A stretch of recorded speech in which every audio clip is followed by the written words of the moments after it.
is November 24th, 2018. I'm KeybladeSpyMaster, again joined by Chainoffire. Hey, hey! Awesome. Welcome everyone. Thanks for joining us on this new episode of our podcast where we talk about everything going on in the Kingdom Hearts community, from development news and trailers to the latest discussions among the community. Today we're going to be taking a look at a couple of trailers that have gone since our last podcast. We'll be looking at each of them briefly, and then we're going to be discussing a topic that's been circling the community about spoilers and whether Square Enix is ruining Kingdom Hearts 3 early for us. And then at the end we're going to be talking about Kingdom Hearts Union Cross, some recent story updates, and whether we should worry about the story going into Kingdom Hearts 3. Before that, Chain, how are you doing today? I'm sweet, salty, and ready to get into Kingdom Hearts 3 already. Gosh darn it. I know, right? We need that. Just 2 months to go. We do indeed. We are now down to 2 hours to 2 months. 2 hours, man. Time I wish it's 2 hours. But yes, 2 months. 2 months, that's gonna, I remember, every month maybe every day, I'm counting down to Kingdom Hearts 3, and these 2 months are gonna fly by. It's gonna feel so slow and so fast at the same time, but I'm ready for it, and I'm really excited.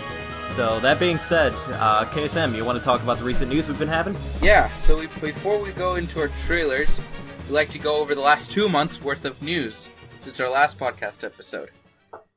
Yeah, it's been a long 2 months since our last podcast. Much apologies, but with Thanksgiving and other stuff getting in the way. Yeah. We are happy for all you American people that sympathize with us, I'm sure. We're happy to bring this out finally now, so thank you for bearing with us. So, to start, something that feels like it was an eternity ago, actually went by really quickly. Shortly after Tokyo Game Show last in September, Square Enix revealed it wasn't shortly after. Now I remember, it was actually during Tokyo Game Show. Square Enix revealed the box art for Kingdom Hearts 3. And if you haven't seen it, you are missing out. It is a beautiful piece. The community has taken Amazing. It and made so many different beautiful versions of it. It's incredible. And for me personally, it is my phone background. Is it? It was my indeed. desktop background for a little while. So it is. It's an edited version, but it's beautiful. Right. It is so gorgeous. With it, or since then, looking forward. Earlier this week, Sony Interactive Hong Kong announced the game for Kingdom Hearts 3 for the Philippines, Malaysia, Singapore, and Indonesia, and they put out this banner with the deluxe edition, or promoting the deluxe edition that they're going to be selling there, and that banner now features both the box art on the case and the drawing that we first saw at Tokyo Game Show by Tetsuya Nomura, as now colored on the art book and on the disc art. So now we see the disc art. It features Sora with a papu fruit in his mouth in the water facing away from us. So it's exciting. We now have the disc art. And also very beautiful. Yeah, it's very beautiful. It's also something to note here. This is almost certainly the art that's going to be on the main menu when we first take a listen at that beautiful new version of Dearly Beloved. Which I'm excited for. But I know there were a lot of people that were kind of hoping for a 0.2 style 3D main menu screen. I really wanted the 2D Tetsuya Nomura drawing. And it looks like we're getting that. Completely, and I'm so glad we're getting that. Because I miss that very much so. But enough about the beauty of visuals. Let's talk about the beauty of audio, specifically voices. We have gotten in the past 2 months a quite star-studded voice cast for Kingdom Hearts 3. We got a lot of returning voices from original movies, such as Kristen Bell as Anna, and John Ronsenberger as Ham. And we've got some new ones as well that that weren't featured in the originals, but they've revealed Olaf, Anna, Elsa, Kristoff, Flynn Rider, Mother Gothel, as well as a couple people in Toy Story, the Hercules world, and of course Sora, Donald, and Goofy. However, we are still missing Riku, Kairi, Captain Jack Sparrow, Rapunzel, Woody, and Buzz Lightyear, which is what everybody's hoping will get revealed soon, because those are some pretty big names, Johnny Depp and Tim Allen, David Gallagher and such. Yeah, big names. So hopefully we're going to be getting those soon. Interestingly enough, Brett Ewan has not been confirmed yet to voice Mickey Mouse. We're pretty sure he's going to voice King Mickey, but he has not yet been announced. But they've gone ahead and confirmed Tony Anselmo for Donald Duck and Bill Farmer for Goofy and the rest. Mm-hmm. Yeah. So, hopefully, we get... I feel like this is the first time Square Enix has put so much attention to the voice acting in quite a while, as to, actually announce who's the voice cast before the game releases. Mm-hmm. Yeah, I remember during Kingdom Hearts 3D, even after the game was released, a lot of the Disney voices weren't actually confirmed. While their names were in the credits, it never said who did what, voiced who. Yeah, so there was a lot of discrepancy, at least on the wiki, on how are we going to cover this when we can't say that this person definitely voiced this other person. Right. So we had to send a couple emails that we really didn't want to send, but sometimes you gotta do what you gotta do. So it's really, you gotta do what you gotta do, but it's really nice to see Square and Disney coming out and saying, alright, here's what we got for Big Hero 6, here's who we got for Toy Story, and this is who they voice. Yeah. So confirmation is fantastic. And so many of these are just the original voice actors too. It's so awesome. Mm-hmm. Yeah. And I'm sure it's relieving for the voice actors to say, oh, look, they announced it. I don't have to worry about violating an NDA. Yeah. Subtly referring to it via Twitter. By liking all the tweets and whatnot. Right. So moving on. In October, Square Enix announced and released Kingdom Hearts: The Story So Far for PlayStation 4. Which isn't as huge as we thought it would be initially. It's basically just a 2-disc. It has the disc for Kingdom Hearts HD 1.5 and 2.5 Remix, and the disc for Kingdom Hearts HD 2.8 Final Chapter Prologue in one case for $40. It's actually pretty convenient in that you can just buy them both at one time. And it's really convenient to explain to people, hey, you want to get into Kingdom Hearts, buy this. Yeah, the one That's box. it. You don't have to say confusing titles, but it's nice. It's just Kingdom Hearts: The Story So Far.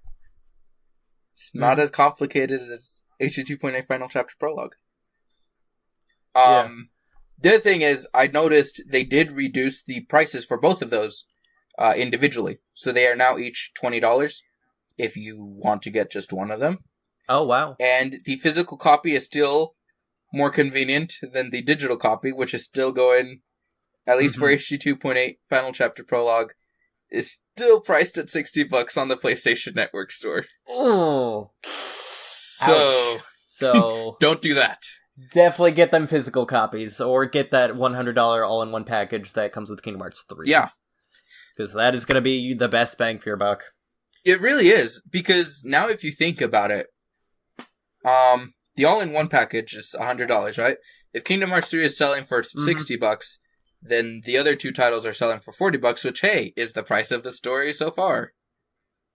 So, Square Enix just making it more easy for you to get into Kingdom Hearts if you haven't already. Or if you really want to buy more Kingdom Hearts than you already have. There you go. Which is still a lot of people.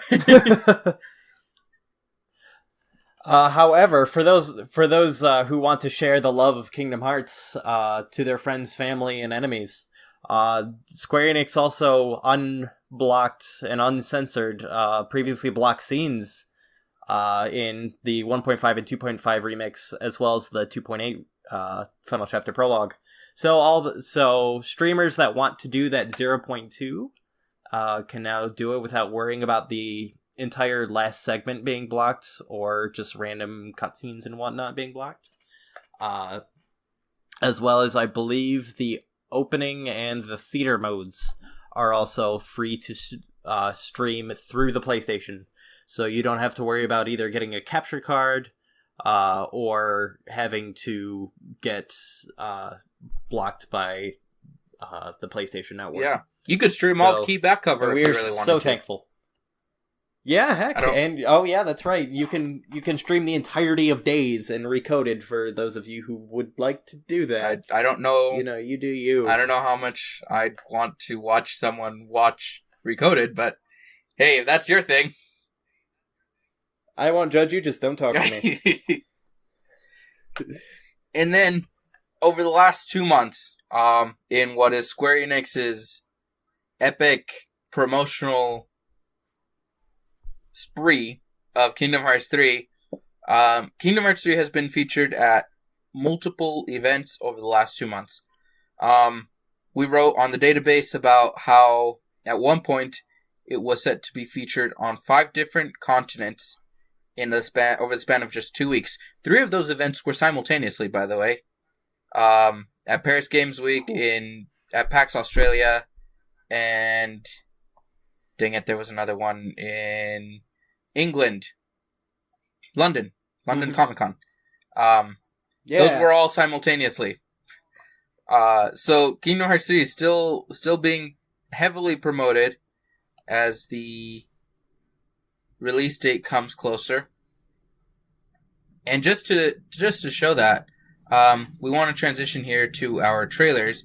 Over the last 2 months, since our last episode, we've had 4 trailers premiere. We are expecting 1 more this Monday, which makes 4 trailers in the month of November. That's the most trailers in a month in ever, actually. I didn't think about this, but now that I think about it, I don't think there's been this many trailers for Kingdom Hearts 3 in a month.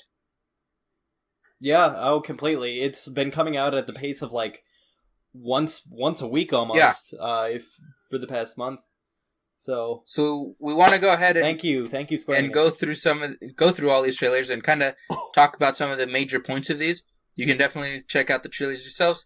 We've re-uploaded them on our database for archiving purposes, or on our database YouTube channel, not on the database itself, but on our YouTube channel.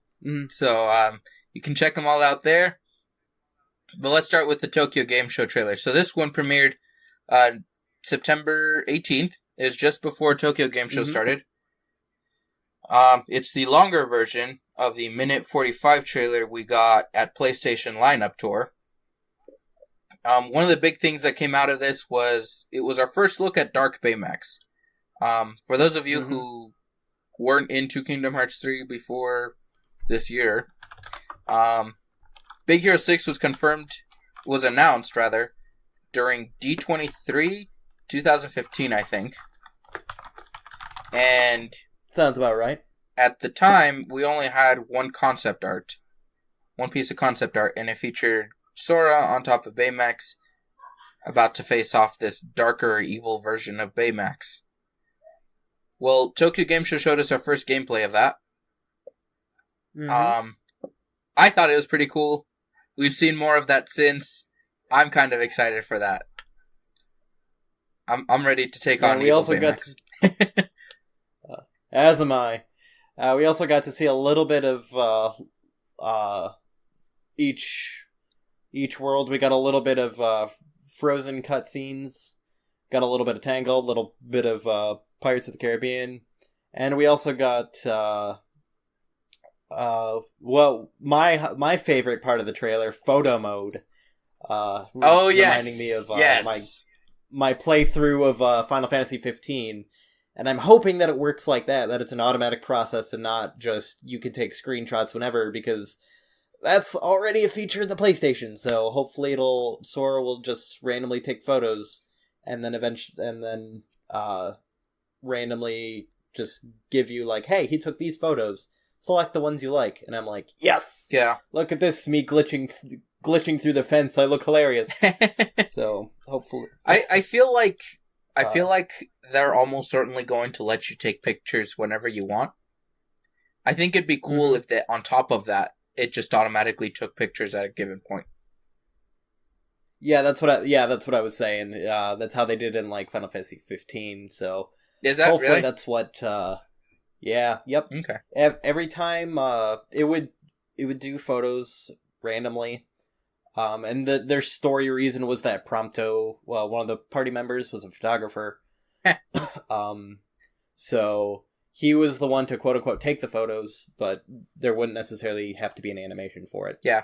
But every time you went to his save points, after you saved and quote unquote rested for the day, it would say, hey, here's the photos we took since your last save points. Select the ones you want to keep. Oh, really? So hopefully they do something. Yeah. So they, so hopefully we'll get something like that in Kingdom Hearts 3. That's super cool.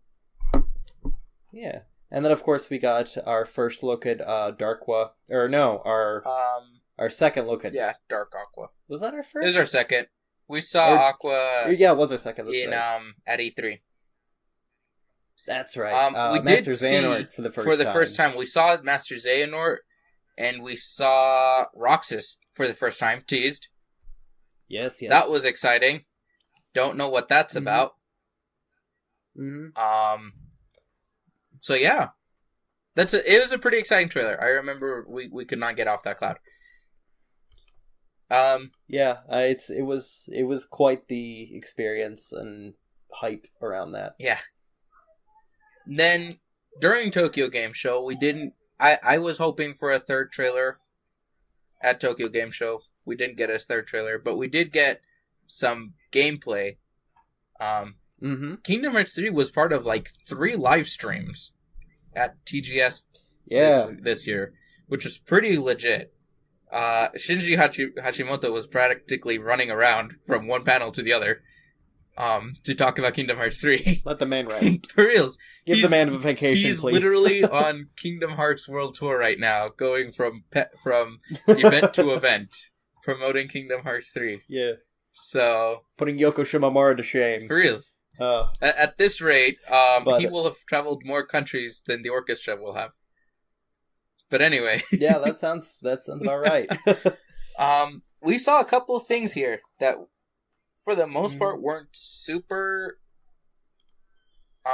mind-blowing. We had gameplay from both Toy Story and Arendelle. Do you remember that? Do you want to talk about that? Yeah, so we got our first look at the Trinity Sled kind of minigame thing. And it reminded me a little bit of the Honey Slider. From, I believe, Kingdom Hearts 2. Yeah. So it kind of looked like that kind of thing. Only it might have been a part of the story. Still not really sure. But we also got to what everybody that went to the Kingdom Hearts 3 premiere, the special event in California earlier this year, got to see a doll fight in Toy Story. And they weren't allowed to show any of that footage. Some of it leaked, but now it was officially released by Square Enix, and it looked really, really creepy and really, really cool, and it is something I am definitely looking forward to. It's really cool looking, but yeah, it's very kind of creepy. I am not playing that at night. Probably for the best. Not for 10-year-olds. Get, This might be the reason why it's still rated E10. Yep, it's definitely the doll and not anything one doll, else. yeah. Mm-hmm. Although we did get an official rating information as well, with alcohol and somebody's being stabbed. So yeah, we'll see how that goes. But we also got a couple other things from that. We got to see a couple more Keyblade transformations. And got to see Ragnarok in action. And we got to see a fight between Sora and Riku, which is not what people were expecting. They were expecting Riku to be fighting Aqua in that cutscene based on previous trailers. Yeah. But we got to see not only a cutscene we got gameplay out of Yeah, it too. we got early, and oh my goodness, first 10 seconds of Sora versus Aqua, which is gonna be fun. Not and expected. I remember even the reaction from I think it was Aqua and Riku's, if I'm remembering, was at the panel.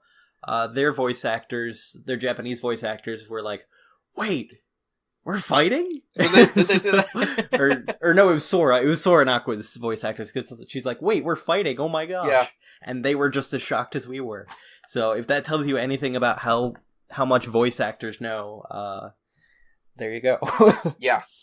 But anything else you want to touch on with the little TGS stuff we got? Nope. I think that does kind of reactions? pretty good. I think Tokyo Game Show was the one that got us the most excited of the oh, definitely, especially because 4 trailers. Yeah. Mm-hmm. Oh, definitely, because we, the last trailer from TGS, from before TGS was, I believe, E3, so there was a big gap in between the two. So we were thirsty for trailers, and then between TGS and Luca Comics and Games, there wasn't as long as of a wait, so we weren't as, if you will, thirsty for that trailer. Yeah.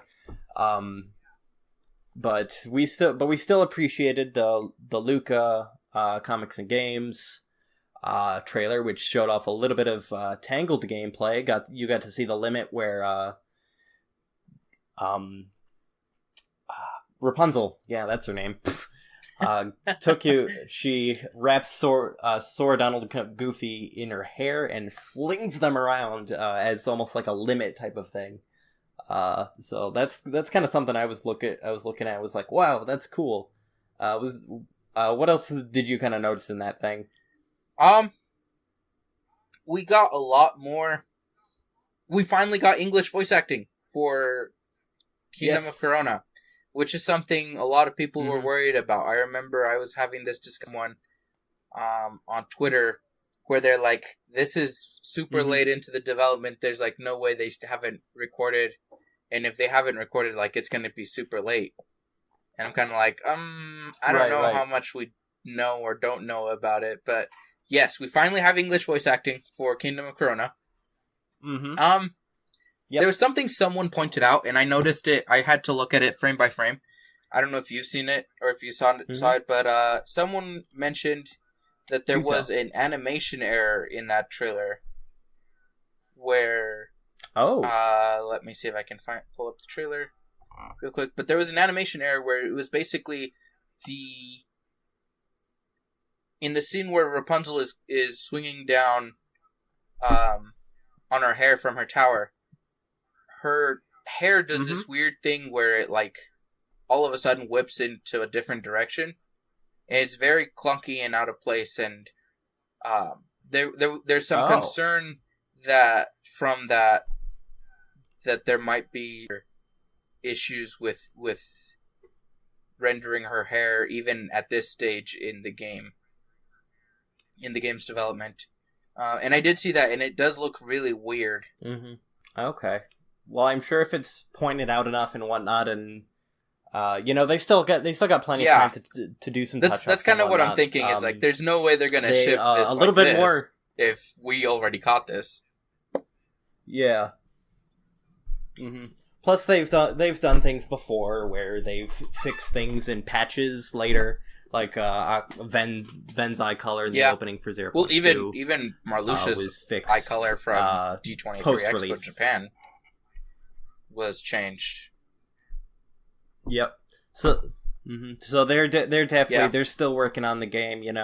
I have full confidence that they'll do a really good job with it, and if there's still a little bit here and there, they can always fix it later.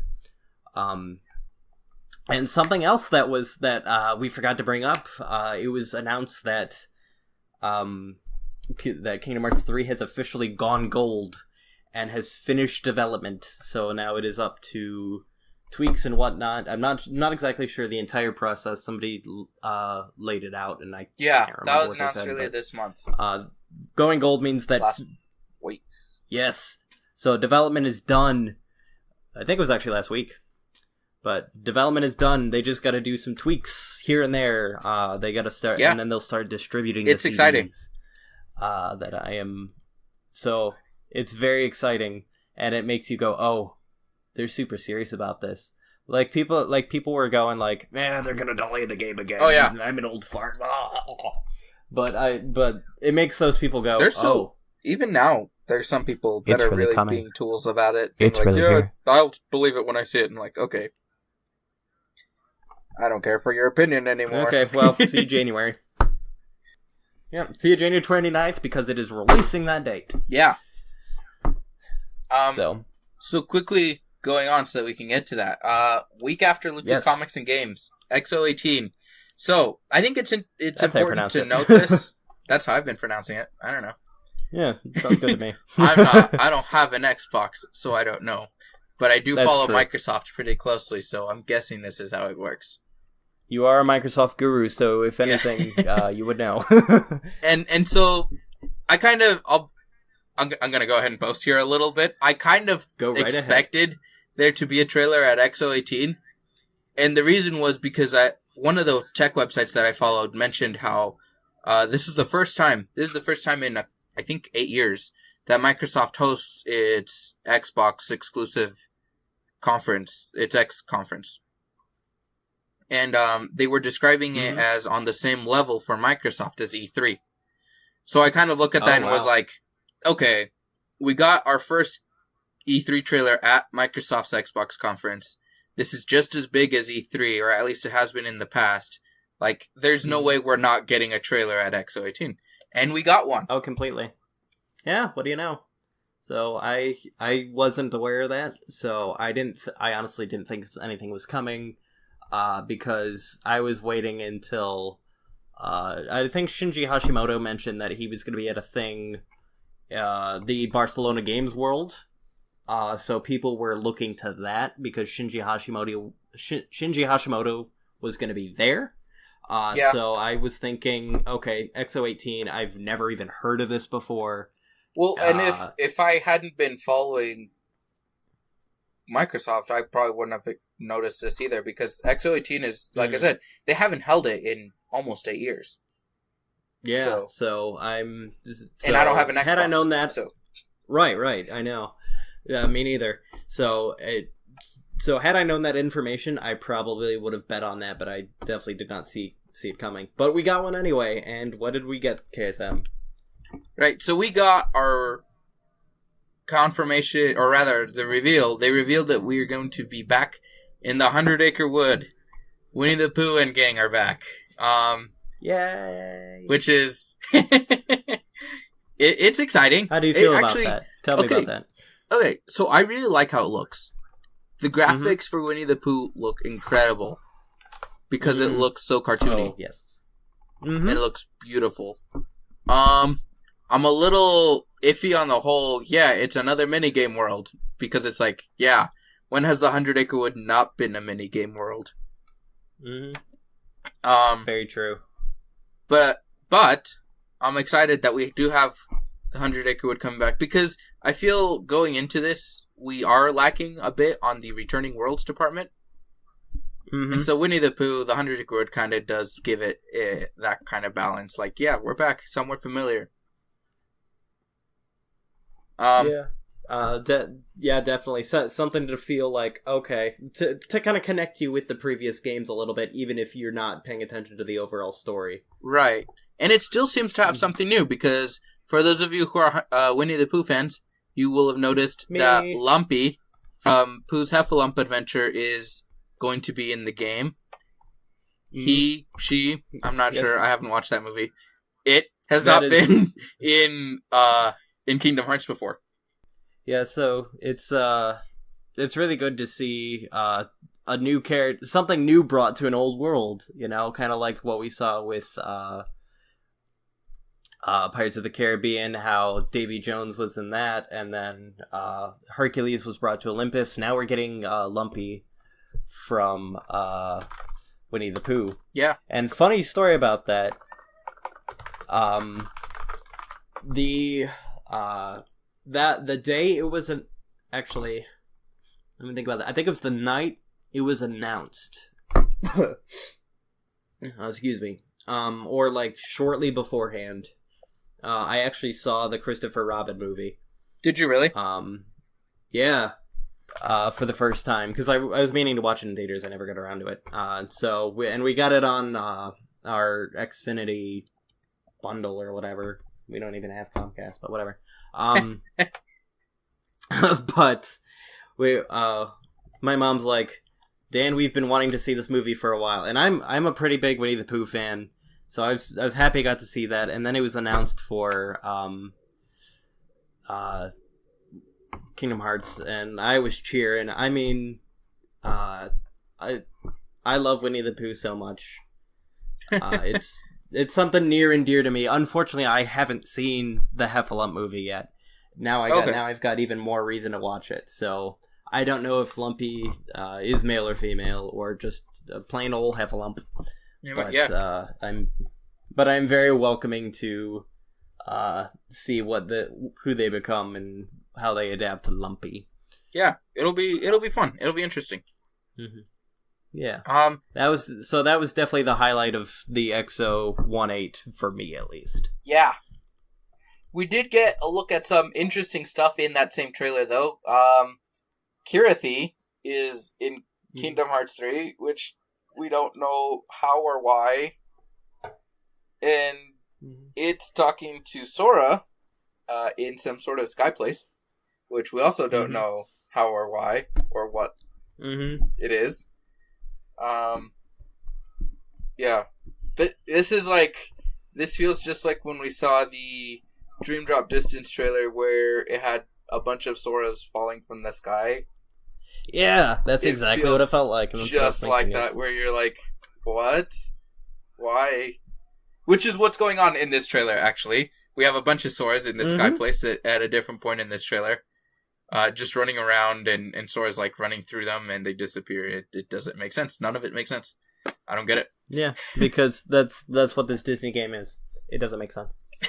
But seeing Kirathi be like there, I think, and the fact that's in like a sky place, and Sora's name in Japanese means sky.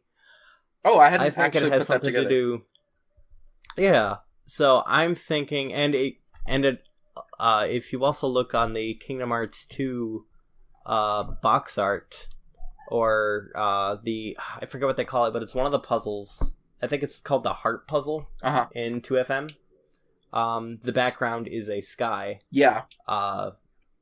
So, and in Kingdom Hearts 2 Final Mix, the PS2 cover, they're standing on these big pillars. Yeah, in the sky. So, and a lot of people were saying that place is where they are. Oh, I had not seen that. That's interesting. Yeah. So, there's a lot of speculation that there's that's where they are, is this sky place. Some people are saying this is Kingdom Hearts is the sky. Some people are saying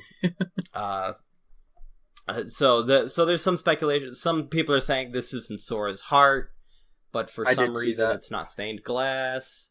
The first thing I saw I don't think you've played Nier Automata, but the final place that you get to play in is, without spoiling it, is a tower, and it's very cube-like. And there were a lot of and it looked like a tower of cubes. Oh, in the trailer. Yeah. So it was it looked really different. It didn't take place in the sky, but my mind was like, wait, is this Nier Automata? So, and I know that was a very popular franchise, or not, I guess not franchise, but Nier Automata was very popular over the past couple years since its release, more so than its predecessor. So my speculation is, I wonder if there's something from Nier, or even if it's not cameo or anything, but some like allusion to it. That might be. It might be too new. I don't know, but I'm kind of hoping for that because I love the game. Yeah. But a lot of speculation and a lot of vagueness in Chirithi and Sora being friends and that Sky World place thing. Yeah. But the other thing is we saw and heard saw and heard Master Xehanort for the first time in English. Yes, so this trailer does mark the first time we hear both Master Xehanort and Demyx for the first time in English. I want your opinion. How do you feel about Master Xehanort? This is the debate of the century for this one trailer. I mean, Demyx's voice is fine. I don't see what the problem is. Master Xehanort. So here's the thing. I'm very split. Yeah. It's Leonard Nimoy's voice is so unique. Yep. And so distinguishable that it's going to be really, really difficult to find somebody to replace him. And I don't think it would make very much sense for them not to leave him silent. To just have him to leave him silent. Yeah, not have any speaking voice. Even though that's what there's a part of me that really wants that. That would be interesting. It wouldn't make sense in the story. He's the main villain. You gotta have him talk, man. You gotta have his monologues. So I think finding a new voice actor is definitely the best route to go. Yeah.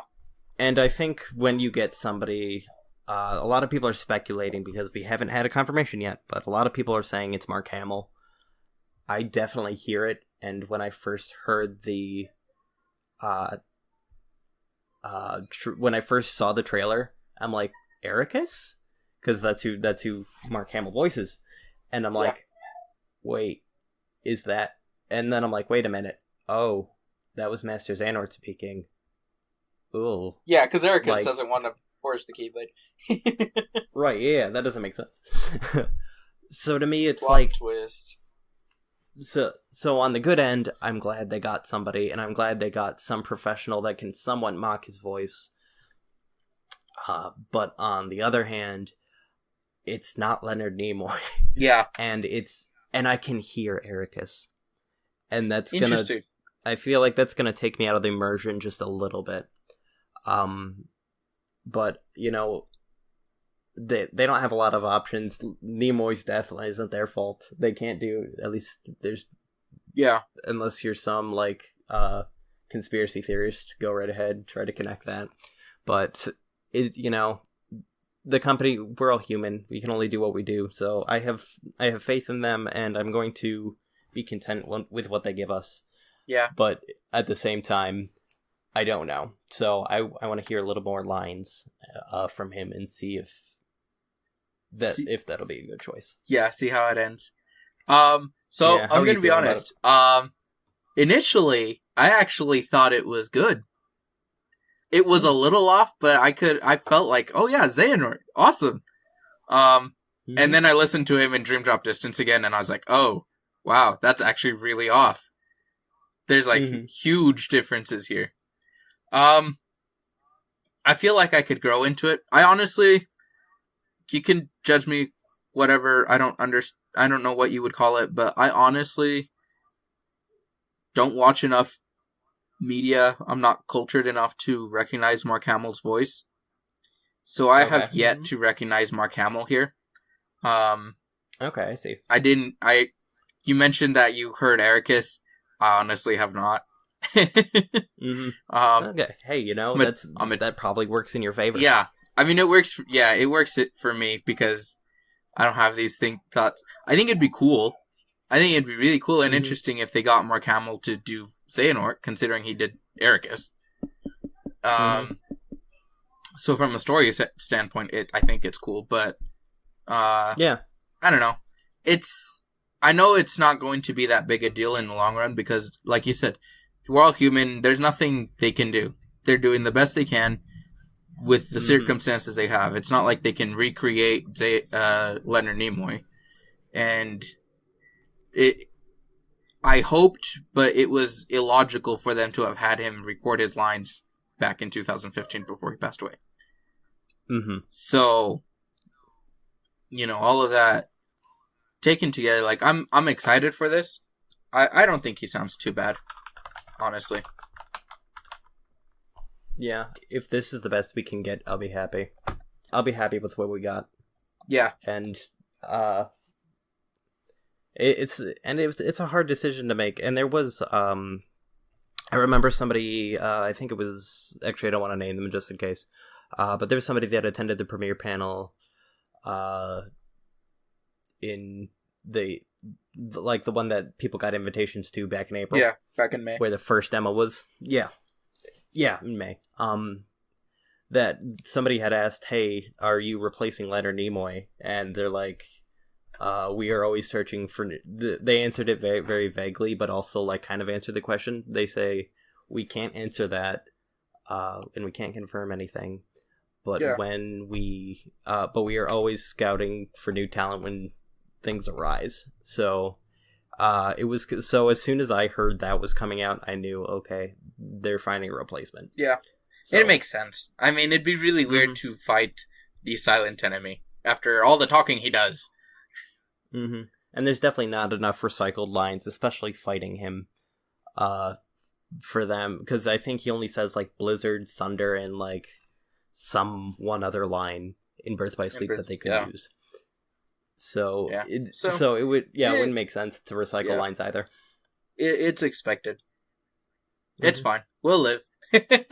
Yeah, and it was a good trailer. It was a good trailer. Yeah, I think we'll end up actually growing into it. It does sound weird right now, but I think we'll end up growing into it. Just kind of like, I don't know. For me, personally, when Brett Ewan took over after Wayne Allwine passed away in 2009, voicing Mickey Mouse, I can tell that it's Brett Ewan and that it looks off. It sounds off. Yeah, for me, it sounds really off. Mm-hmm. But at the same time, like, I can get over it. It's like, he does it really well. I can tell it's not Wayne Allwine.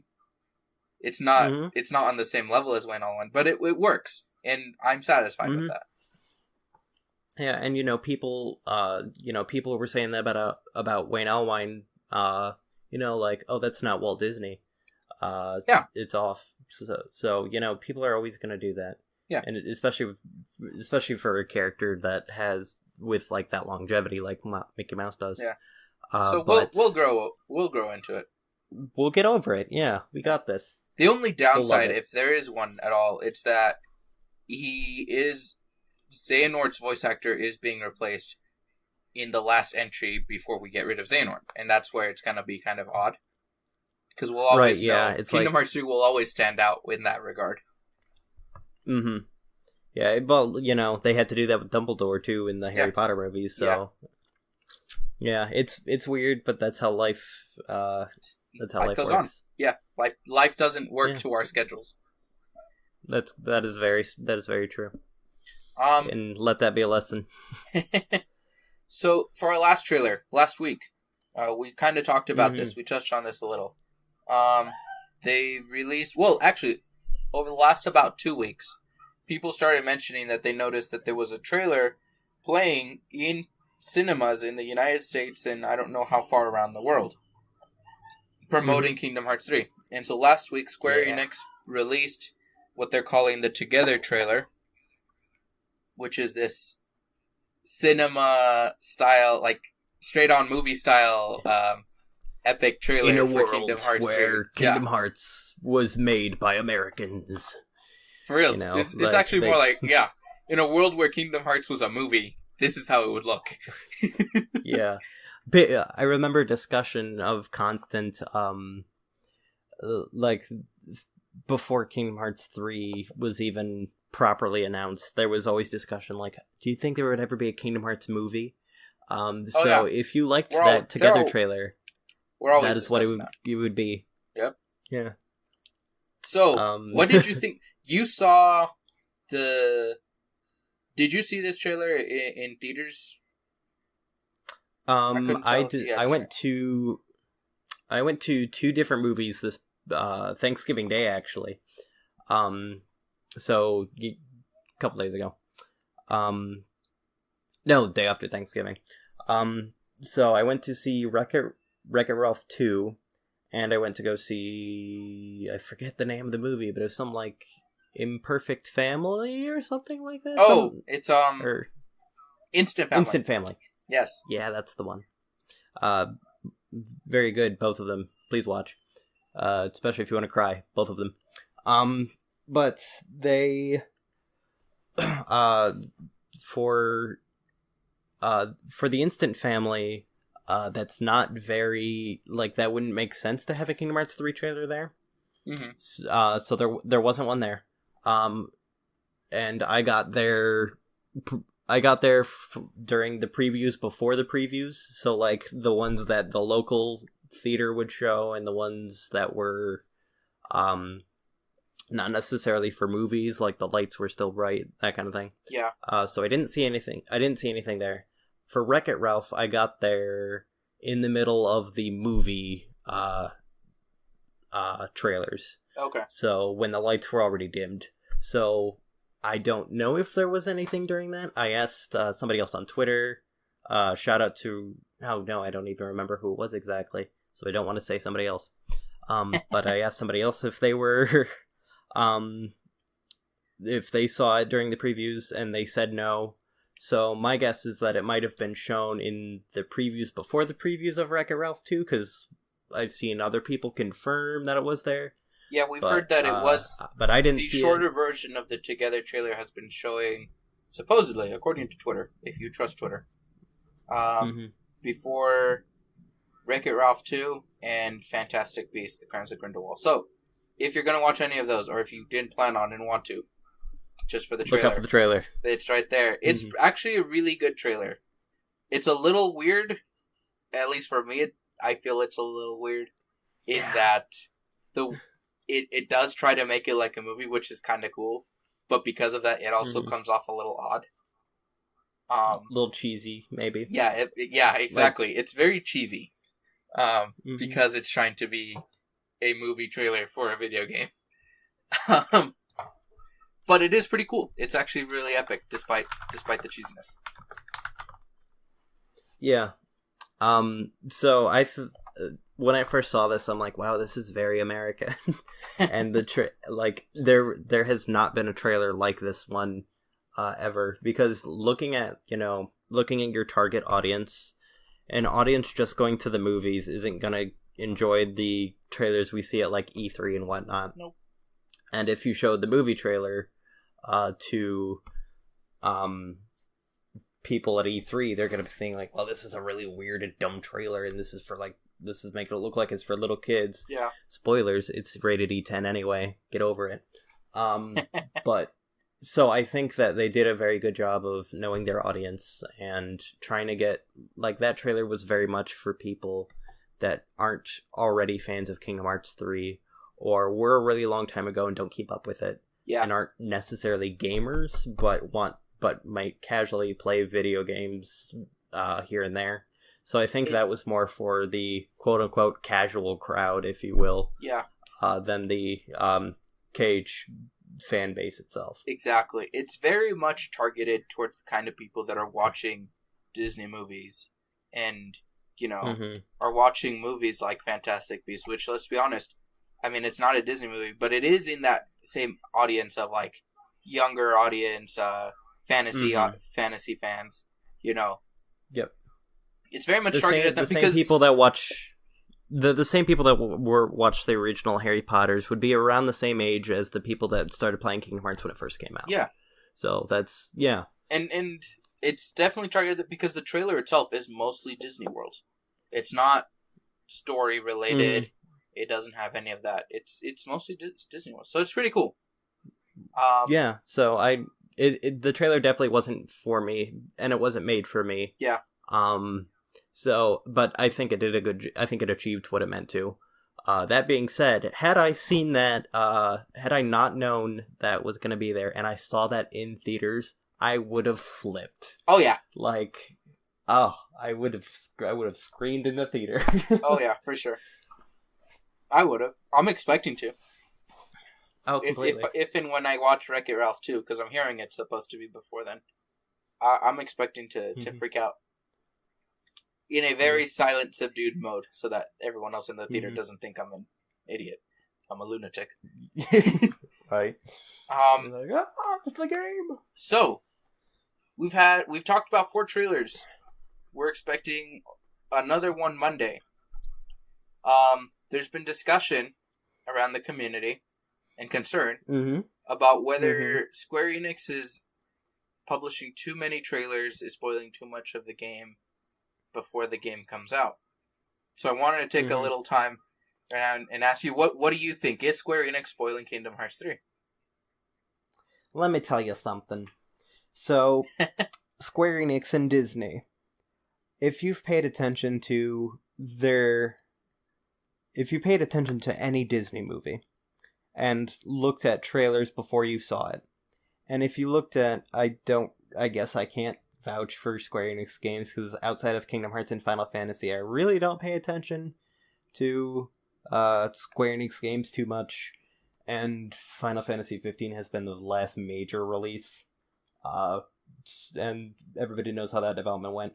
But, both of those companies are professionals.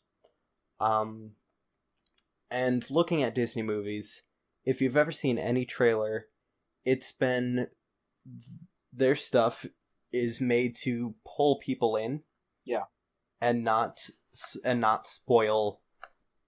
not spoil major plot points. It's just gonna kind of give you a little bit of a synopsis. Be like, okay, here's what's going on in the Disney movie, but here's a lot of jokes. Here's a lot of, beautiful scenery, things that will pull you in. So Wreck-It Ralph they're very 2 good at that. is a great example of that. The way they promoted Wreck-It Ralph 2.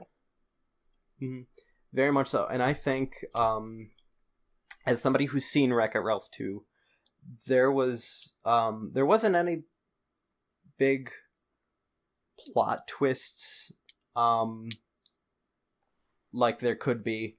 However, I barely got any of the story from all the trailers, and I think they did a really good job of not showing too much with that. Yeah. And they had and Wreck-It Ralph 2 had a lot of trailers. Goodness gracious. Yeah.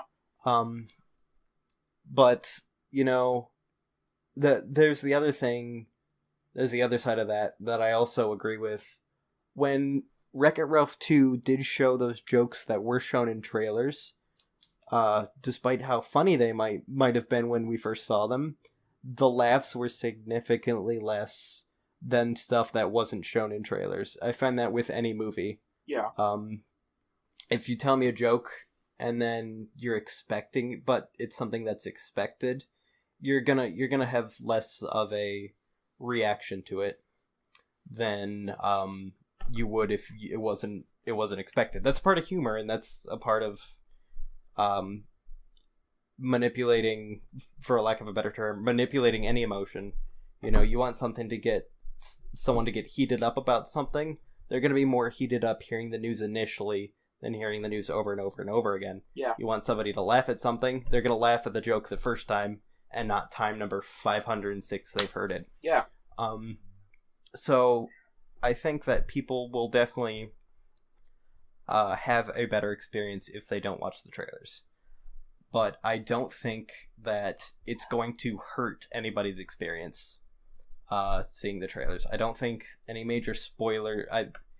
Y'all know how Nomura works. He's got so many tricks up his sleeve.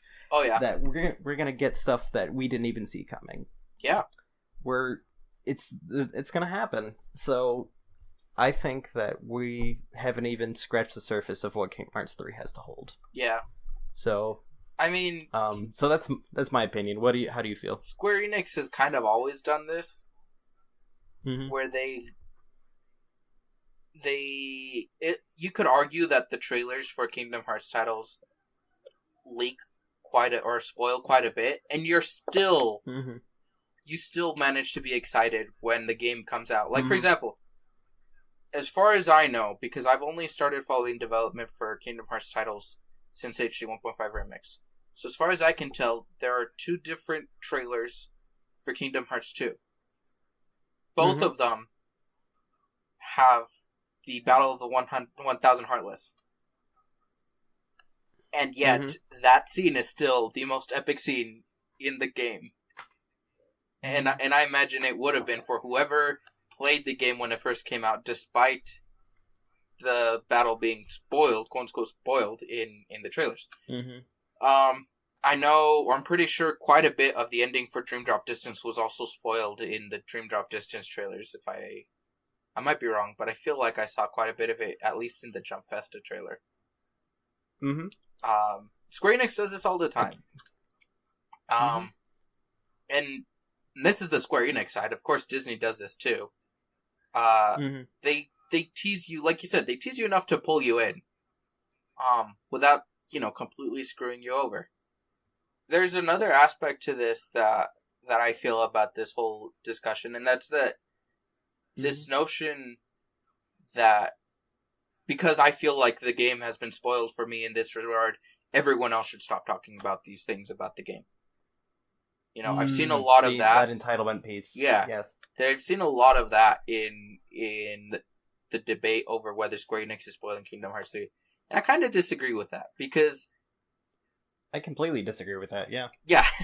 I say that lightly. I actually strongly disagree with that, because it assumes that there is one universal definition for spoiler. And there isn't. Over on the Kingdom Hearts wiki, there are a couple people that have chosen not to know anything about the Kingdom Hearts 3 development other than the release date. And they've done that for a couple months now, right? Since the servers existed. For them, even the world list is a spoiler. But they're not, it's they choose that. That doesn't mean that the world list is a spoiler, that I can't talk about the world list. That shouldn't mean that.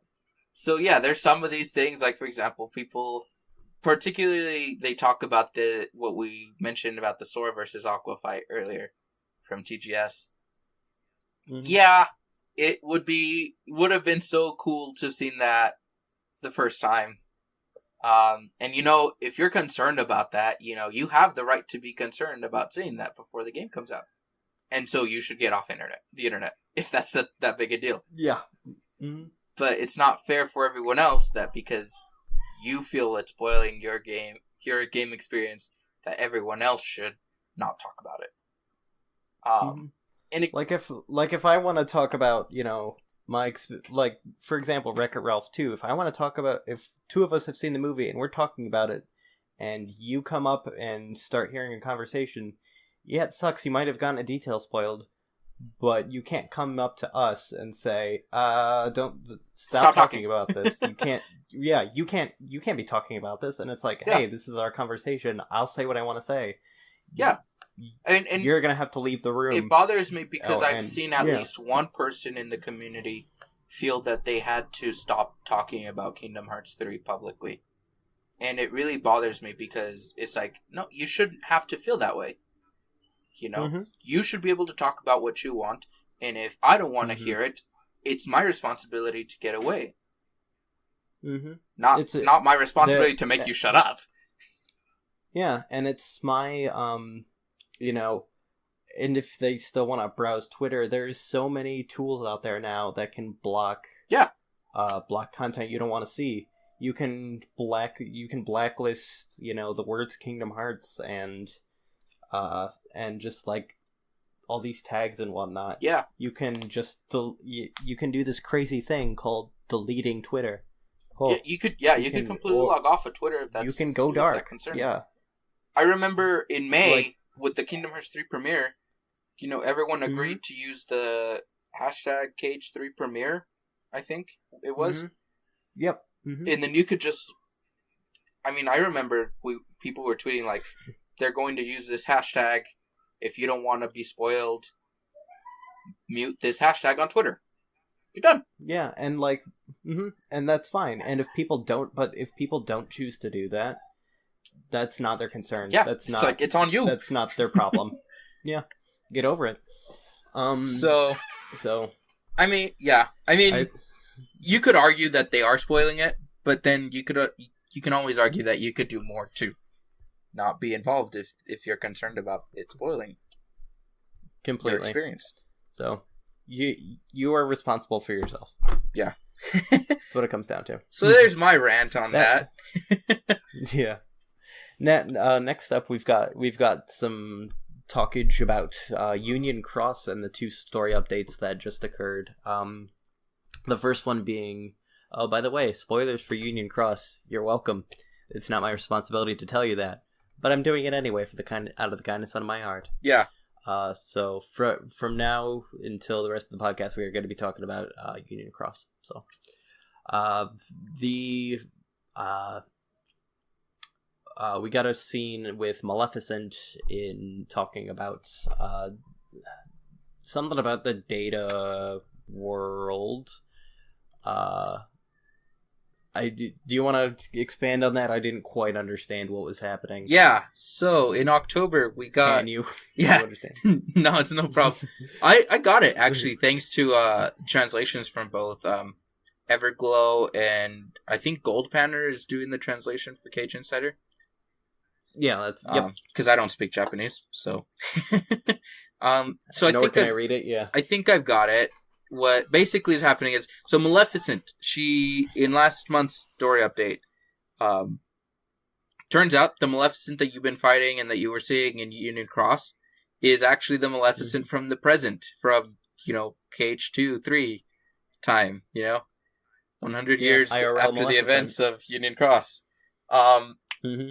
Apparently she's gone back in time, attempted to change the story in the past, from when she was defeated by Prince Philip, and was attempting to gather all of the 7 princesses of Heart. Mm-hmm. And she finds that she can't. She actually ends up getting defeated in Union Cross. And so at the beginning of the update, she's like retreating, and she's like, why can I not change the outcome? And then this figure shrouded in mystery, calling himself Darkness, basically explains that she's actually in a data world of Enchanted Dominion, because Enchanted Dominion, if you played or followed the original key, was not in the original key, and was therefore it wasn't created as a place the player could go into before the Keyblade War. So then we find out that all the worlds in Union Cross are actually made of data that the Master of Masters had created before the Keyblade War. The players are all in a data world, datascape kind of place. And Maleficent can't change any of the data. Very interesting stuff, considering that at the last time we saw her in Recoded, she was, in HD 2.5 Remix, she was getting ready to go look for the Book of Prophecies. Mm-hmm. And it, it doesn't explain how she got in the past, but no, that's a lie. It does explain that, actually. I don't know if you caught that, too. She... If you remember from Dream Drop Distance, they talked about how you can travel through time, but you have to leave your body behind, right? Your soul has to be split from your body or something like that. Mm-hmm. So she, according to this guy named Darkness, Maleficent thought that she could do that because of that time in Kingdom Hearts 1 when Riku, possessed by Ansem, stabs Maleficent with his Keyblade. Mm-hmm. So it's such an interesting story update. I'm not gonna lie, Union Cross is so exciting sometimes, despite how long it is. Yeah, it's. Mm-hmm. I thought it was very retconny of them, and I wasn't a fan because that is part of it. I understood was that because of her being stabbed in Kingdom Hearts 1, she that gave her the power to time travel. I've been stabbed multiple times and I just got hospital visits, but whatever. I don't it obviously wasn't planned out when Kingdom Hearts 1 was made, and it yeah. So I'm a little bit buggy about it. I honestly marvel at Nomura's ability to use details you hadn't thought of and go, oh yeah, by the way, this is significant. Mm-hmm. Like how he did that in Dream Drop Distance with Robe Dancem suddenly being in Destiny Island. Suddenly that's significant for the events of Dream Drop Distance. Obviously not thought of at the time, when Kingdom Hearts 1 was first made. But I always, for me, it's actually kind of exciting when he does that, because it's like, dang, you managed to make something irrelevant relevant. Mm-hmm. I commend you. Yeah, I just don't like it because it's like it's something that wasn't. People would always say it was right in front of our faces, but it really wasn't. It wasn't. Yeah, no. It's not something I had the ability to predict, and I feel like the plot twists, the real definition of a plot twist to me is something that leaves little breadcrumb trails that I could finding on my own, but you didn't. But it was so obvious that it was like a game of Clue, like, you know, yeah. Oh, of course it was Colonel Mustard, like, but I just did it.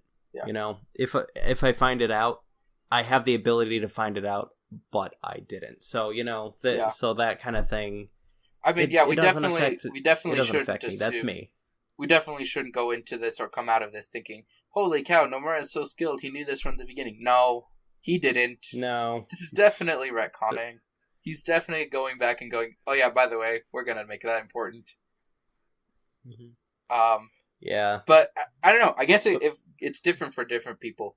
I know that it's... Yeah, if you enjoy it, it's more power to you. Yeah, I enjoy it. I know that it's not, you know, yeah, he knew it all along. No, he didn't. But it's still cool. Yeah. And then... Oh, completely. This week, we got another update. Mm-hmm. Yes, we did indeed. If you want to go into pull that up again. Yeah, we got something... also kind of... We got the... Yeah. Back on the retcon thing. First I'm going to touch upon something called Shift Pride, which is a very, very Japanese way of saying PvP is canon. And we're not going to get something called Shift Pride because that doesn't, like, those two words don't make sense together. Yeah. So there's going to be some other translation for it. But right now we don't have an English translation for it. But it was their way of saying that PvP, player versus player, in the Coliseum and Union Cross is actually canon. That whole idea of data worlds and whatnot that Maleficent was talking about in the other update, that you can take. Basically, they came to a meeting and in their books was saying that Keyblade wielders will fight each other. In a Coliseum type of thing, and they're like, okay, we don't want to do this because we've seen people fighting, and there's people get angry, people could get actually hurt, so they're like, hey, how about this? We take their data and you fight data versions, and pit them against each other, and people are like, oh, okay, that'll work. So PvP is canon and everybody's data. Neat. Yeah. This way nobody's actually killing each other, and it possibly also gets around the thing that, like, no, that wouldn't make sense. Never mind.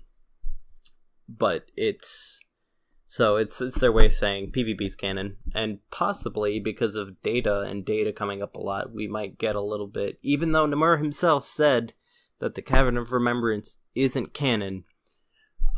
It might touch up on, you know, the data org. Yeah, possibly.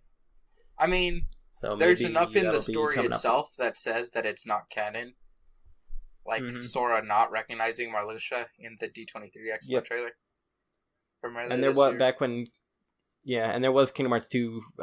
Back when Kingdom Hearts 2 Final Mix came out, during an interview, Nomura himself was asked, will this new dungeon, later to be known as the Cavern of Remembrance, will this new dungeon and the new bosses inside, will they affect the story? And Nomura said, no, they are just for gameplay. Yeah.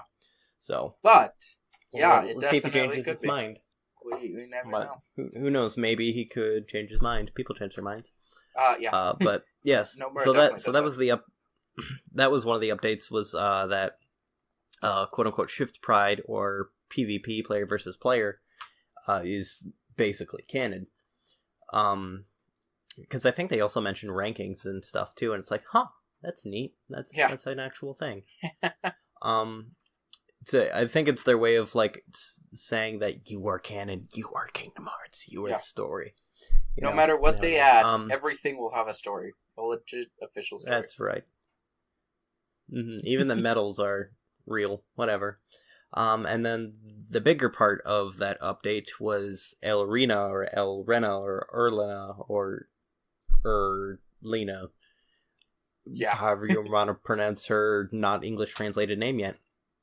But Larxine's quote unquote somebody or human form person or not nobody.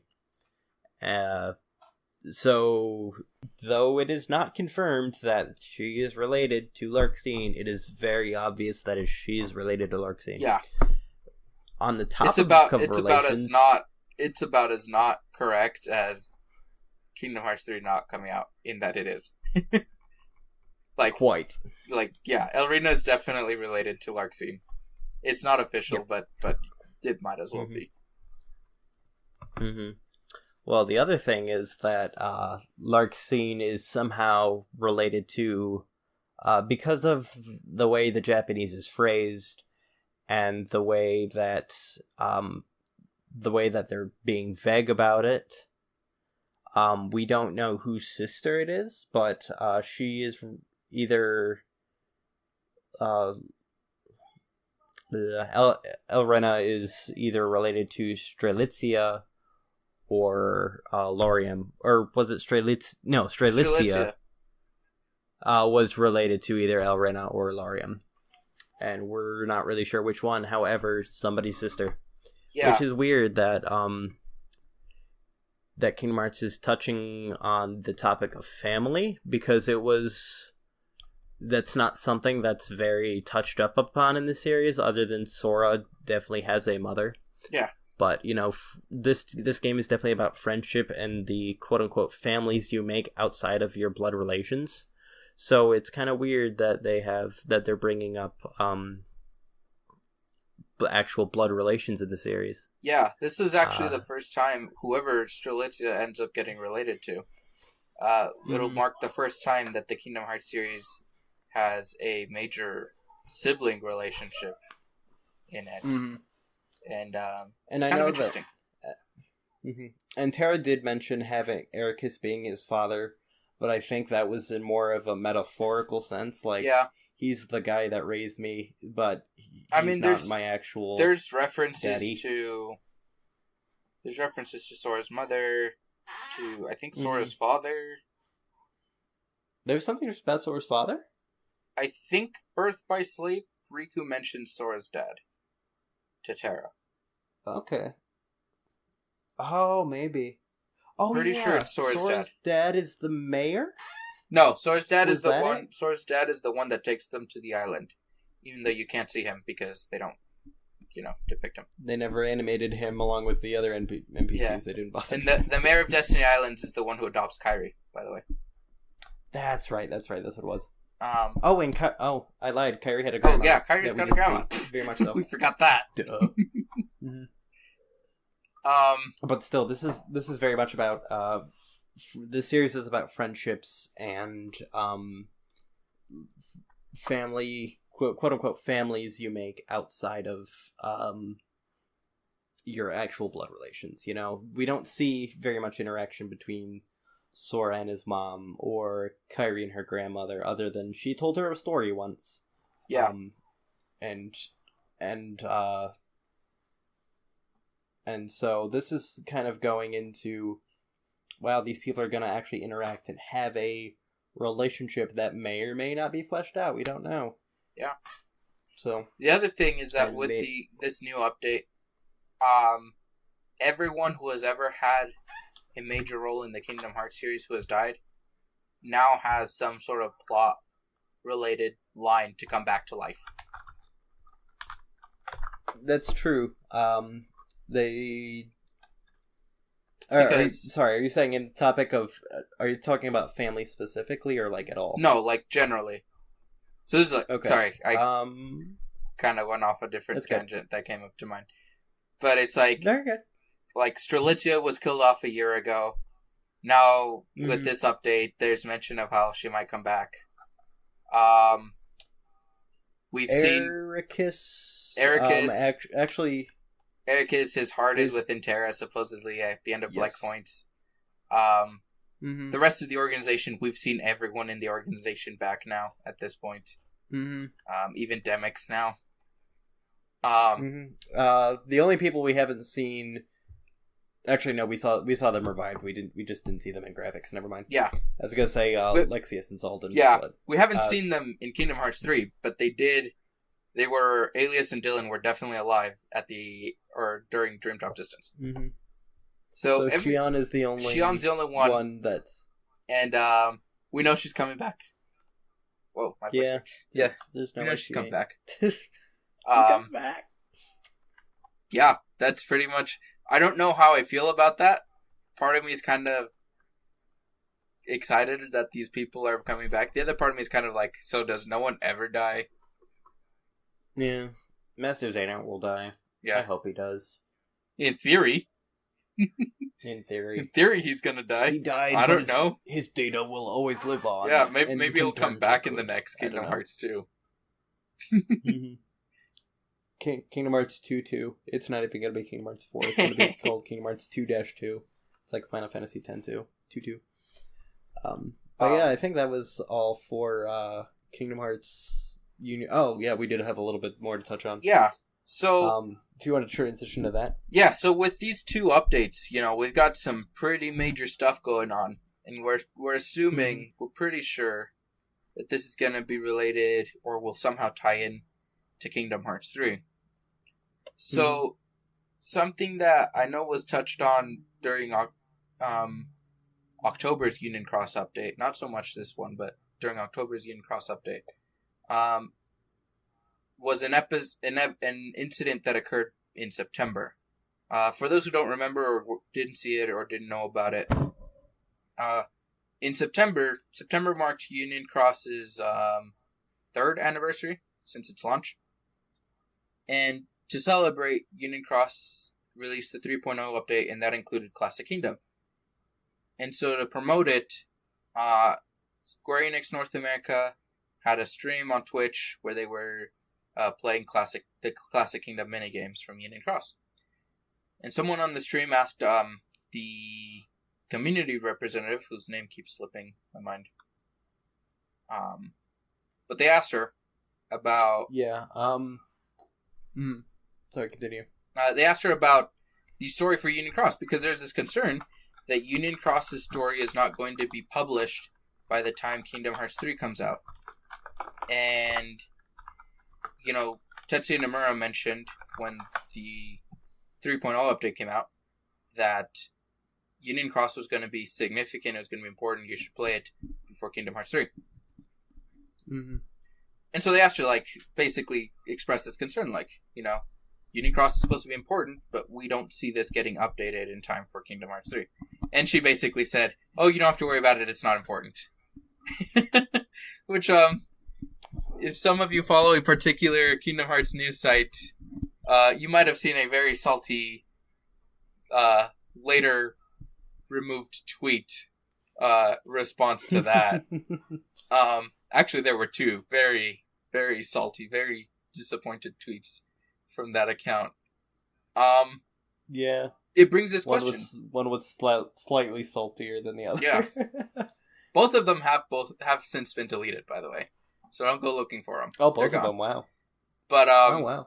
There's this discussion, Kingdom Hearts 3 is now 2 months away. Tomorrow marks the 2-month mark before the Japanese release. Oh. Is Union Cross relevant? Should we worry about the fact that Union Cross doesn't look like it's going to get updated in English before the game's release?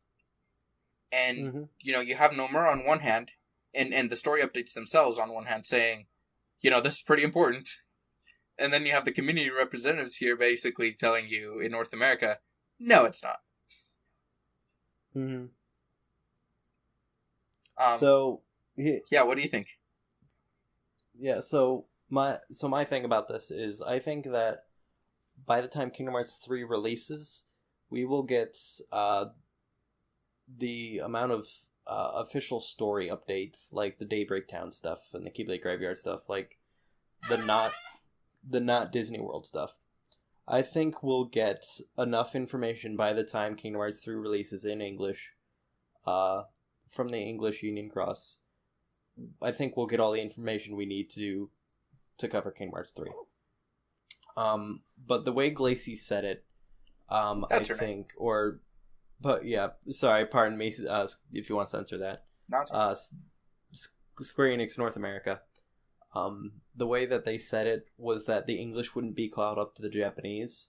So my guess is that the English will have enough information for Kingdom Hearts 3, but we'll still have that little bit of a gap between the English version and the Japanese version. So Japanese version, by the time Kingdom Hearts 3 releases, will be far beyond that point. Yeah. So I think we'll be okay. I'm not worried. I trust Nomura. I trust his guidance for Square Enix North America. So we'll probably be, by the time Kingdom Hearts 3 actually releases, we'll probably be in the middle of a new Disney World. Probably the one they were mentioning that would get how was it phrased? It was something like, when somebody shows up in a Kingdom Hearts 3 trailer, their world that wasn't featured in a past Kingdom Hearts game would be in Union Cross. Yeah. That's a very confusing way of saying, so we're getting a new world and it's somebody that's in Kingdom Hearts 3. But their world is in Kingdom Hearts 3. My guess with this, because we're talking about Data, and we've seen him in trailers already as a summon, I'm guessing that we're going to get Wreck-It Ralph. Me too. As the next Union Cross world. I think so as well. Mm-hmm. So, my guess is by the time that Kingdom Hearts 3 releases, we'll already be in Wreck-It Ralph world. Yeah. Or we'll be returning to one of the other Disney worlds. I think we'll get the appropriate amount of information we need in time. Okay. Is my way of saying that. What or would you be in agreement, or what do you think is kind of going on between, what Nomura's saying and what Cena's saying? So you're right. So it was Glacy who mentioned this, but mm-hmm. I think it was KH Insider who asked Square Enix North America directly after the stream, mm-hmm. and basically got the same response. So basically, mm-hmm. Cena's position on this is that not to worry about it, that it's not going to be that big a deal kind of thing. Mm-hmm. I think I kind of felt from those responses, and you have to understand, both of those came in about a 2-week span. Or no, it was like a 1-week span back in September, and I don't think... I think it was like a 2-day span or something. Might have been, yeah. And no one's asked Square Enix in the time since, at least as far as I know. I feel that ultimately the story that we need for Kingdom Hearts 3 is only going to end up coming out in Japan before the game comes out. Mm-hmm. Just because from the sounds of it, like, even these last 2 updates aren't even going to release in English before the game comes out. Mm-hmm. Which is okay, because we have people like Everglow, we have people like Gold Panner, we have all these really awesome translators in the community that are translating mm-hmm. these story updates for us. At the same time, mm-hmm. I kind of feel, I don't know, that there's this disconnect between Sina and Square Enix in Japan. Mm-hmm. I agree. That there was, I felt like there was this disconnect, like, yeah, it's not important, and meanwhile, Nomura and Square Enix Japan are like, yeah, it is. I kind of agree in the sense that we'll probably get everything we need before the game comes out, but I think it's going to end up being in Japanese. Everything we need. Mm-hmm. So you're saying that English might not be caught up, but I don't think the English version's going to be caught up where it needs to be by the time Kingdom Hearts 3 comes out, which is kind of disappointing. Okay. And I kind of wish Cena had just handled it a little better and said, you know what, we had these issues. We're not going to get this out in time. There's not a whole lot we can do about it. So, rather than pretending like the whole game doesn't matter. Because it clearly does. Oh, completely. But yeah, so if you aren't playing Union Cross, you should play it. At least just the story. The story is the one that's really important. If you don't think you're going to get into it, watch the videos. There are plenty of people posting the videos. Stay caught up with the story in Japan, because I think that's going to end up being really important going into Kingdom Hearts 3. And if you're not sure where to start, give us a shout out. Let us know that, hey, I don't know where to go. I don't know what to do. We'll guide you in the right direction. Yeah. It's really easy to get confused, but it's also really easy to get guided in the right direction. So we'll help you out. Yeah. Yeah. That being said, pulling up the tab again because I came off.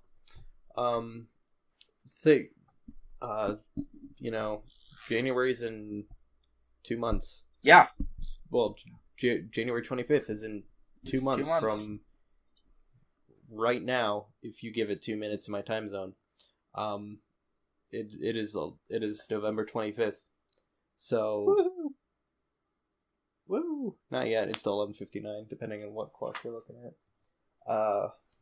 But we got a couple things to look forward to before then. This small 2 month span. Nomura said that he was going to be, he would release first of all, a trailer this Monday, November 26th. And we're going to get, I think he said multiple trailers in December? Yes. If I'm remembering correctly? Yes. Now it's November 25th. Okay. So we're getting one tomorrow. We're getting multiple trailers in December. If they're coming at the pace that they've been coming at, then it's going to be like once a week. We're not confirming they're coming out once a week, but we're completely speculating that I think we're going to get 3 or 4 trailers next month. Really? You're going to go that high?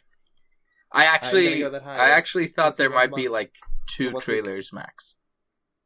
Mm-hmm. Now that you mention it, though, we did have 4 trailers this 1 month, so.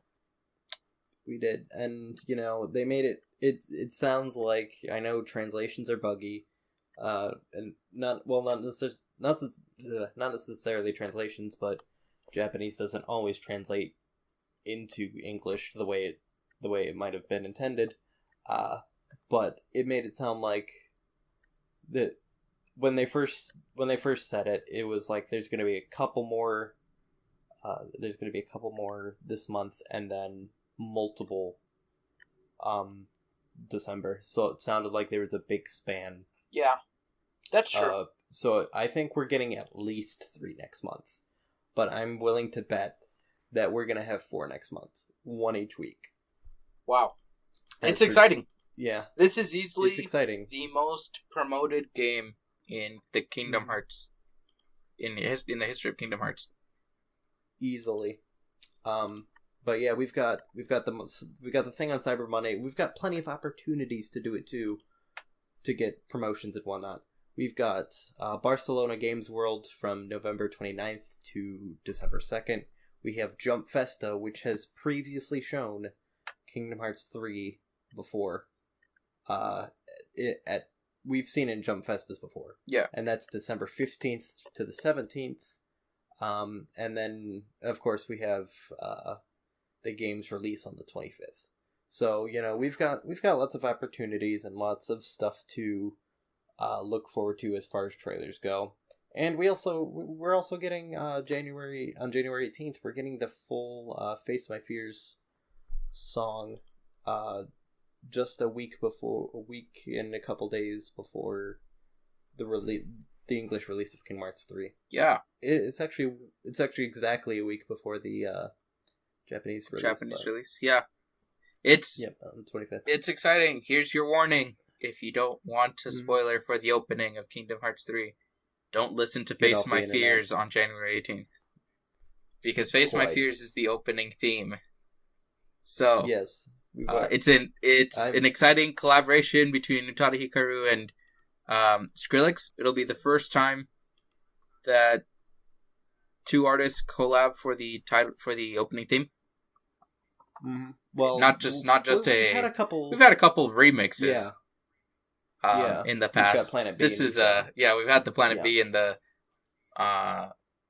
dang it, what was it? The crap. 0.2 version that I can't remember. Yeah, I know what you're talking about. But anyway, Hope up we've gotten something. that before. Dang it, I'm gonna kill myself. Okay. Anyway, this is the first time we have a completely new track, completely collaborated by two artists for Kingdom Hearts title. It's exciting. Also that day, It along is. with the release of Face My Fears, is the full English version of Don't Think Twice. The ending Yes, theme to yes. Kingdom Hearts 3. So, exciting stuff of the next 2 months. Ray of Hope. Ray of Hope, that's what it's Ray called. of Hope. And there was also one on the same CD that wasn't released in a Kingdom Hearts title, Yes. but it was called P Club's Mix. So we've had some remixes, but I feel like Skrillex is going to be very like have a lot more to do with it than actual than like the past has. I think Skrillex will have more his hand in it more. Yeah. You get what I'm saying? Yeah, you definitely. get what I'm saying. Awesome. So, But is there anything else you'd like to talk about before we sign off here? nope. I've said everything sweet. I've said everything salty, and I'm still looking forward to Kingdom Hearts 3. So and what's in between. Yeah. So I think that's all I got. 60 days, ladies and gentlemen. We're 60 days away from the release of Kingdom Hearts 3 in Japan. So, with that, we're going to go ahead and sign off. I've been KeybladeSpyMaster, And I've been Chainoffire. and we will see you in the next episode. Thank you so much for Bye. tuning in. We'll see you next time. Thank you. Goodbye. Bye. Bye.